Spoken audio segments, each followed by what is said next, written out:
इस वक्त मैं एक पार्किंग लॉट में मौजूद हूँ। देखें यहाँ पर काफ़ी ज़्यादा गाड़ियाँ खड़ी हुई हैं और लोग आ रहे हैं यहाँ पर गाड़ियाँ पार्क करने के लिए, लेकिन उनको जगह नहीं मिल रही और वो वापस जा रहे हैं।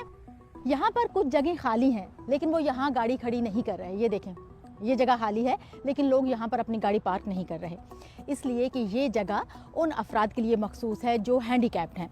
अमेरिका में हर पार्किंग लॉट में कुछ स्पॉट्स हैंडीकैप अफराद के लिए या उन लोगों के लिए जो कि अपाहज हैं, किसी माजूरी का शिकार हैं, उनके लिए मखसूस होते हैं। और यहाँ पर वही लोग गाड़ी खड़ी कर सकते हैं जिनके पास हैंडीकैप का परमिट हो, या उनकी गाड़ी में कार्ड लगा होता है, या उनकी नंबर प्लेट पे जो व्हील चेयर का साइन है वो बना होता है।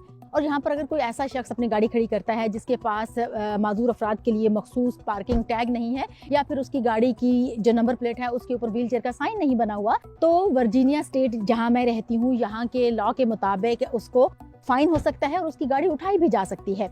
यहाँ पर जो स्टैंडर्ड फाइन है वो $100 से $500 यानी तकरीबन 30,000 रुपए से 2 लाख रुपए तक हो सकता है। वर्जीनिया में ये लॉ भी है कि अगर पार्किंग लॉट 25 गाड़ियों के लिए मखसूस है तो एक पार्किंग स्पॉट माजूर अफराद के लिए होना भी ज़रूरी है। और जूं पार्किंग स्पॉट बढ़ते जाएंगे, हर 25 पार्किंग स्पॉट्स पे एक माजूर अफराद के लिए भी पार्किंग स्पॉट बढ़ता जाएगा। इसके अलावा चाहे वो दफातर हों, हॉस्पिटल हों, शॉपिंग मॉल्स हों, आम तौर पर जो माजूर अफराद के लिए पार्किंग स्पॉट्स होते हैं वो एंट्रेंस के करीब बनाए जाते हैं। अमेरिका के बारे में ऐसी मज़ीद वीडियोज़ के लिए हमें सब्सक्राइब कीजिए।